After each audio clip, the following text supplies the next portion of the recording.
Welcome back, Surplus Geeks. This is the Gear Locker, and we're going to be talking about some of the pickups that I've had in May 2025. I've attended a couple different events, and I've poked around on some online places, and I was able to find some pretty cool things for my military history collection, Vietnam reenactment, and more. You guys are going to have to wait to the end to see my favorite piece. I am so stoked about this one. Let's jump right into some of the cool things, and that starts with this Alice LC1 pack. This right here is frameless. It's got the shoulder straps, and it's in okay condition, with the exception of a missing buckle right here, but I got this for $0. That's right, absolutely free at a military show in Orange, Connecticut, which you guys will see some updates from pretty soon. Now on the inside, I picked up another couple of things from that same show.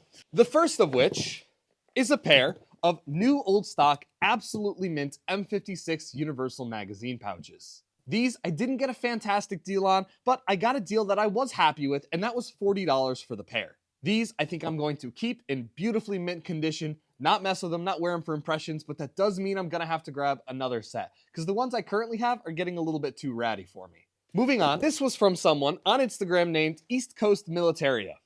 This is a book that he wrote, as well as with a couple other people, about the OSS during World War II. It's a very neat piece that talks about all the experiences direct from those in the OSS. Pretty neat, and I'm really excited to get through this book. Also from the Orange Show, I picked up some mess utensils. These, I got all of them for 15 bucks.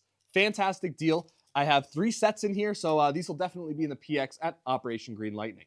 Now, I also went to the Brimfield, Massachusetts Antique Show, and I don't think I've ever seen as much junk all in one place ever before in my life. It was absolutely insane.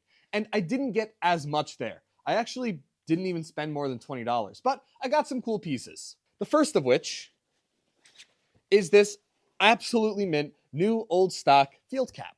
This is one of the ones in OG 106, perfect for my Vietnam impressions, in 7 3/8, so it's a great size. In fact, perfect for me. It is dated 1975, but again, the pattern never really changed, and the color's identical. So, yeah, this is a pretty good piece for $10. The next piece I picked up were these 2 little buttons. I found this, I thought this was kind of funny, Ich liebe Deutsch, so I'm probably going to put that somewhere back there. But this is one of the original Avis We Try Harder buttons. A very cool marketing campaign that really took off with US soldiers, so I'm happy to have this in my collection. Again, these were each $2.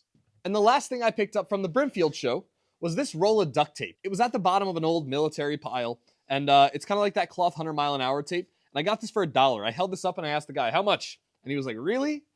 What's it worth to you?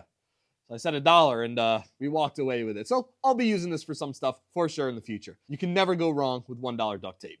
And that brings me to the last piece, which I am so freaking excited for. I got these this morning, actually, for a killer deal. One of my friends sent me this listing on Facebook Marketplace, said, hey, maybe worth a checkout. And what did I come home with? But a pair of beautiful second pattern jungle boots in size 10, my size.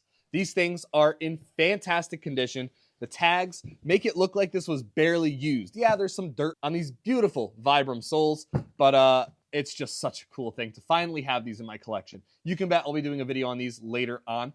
I got this pair for $40. It wasn't too close, but the hike was worth it. $40 is a great steal. And yeah, I'm really happy to have these in my collection. So with all that being said, what are some of the things that you picked up during this past month of May? Let me know in the comments below. I'm curious to see and hear. And as always, this is the Gear Locker. We'll see you guys in the next one.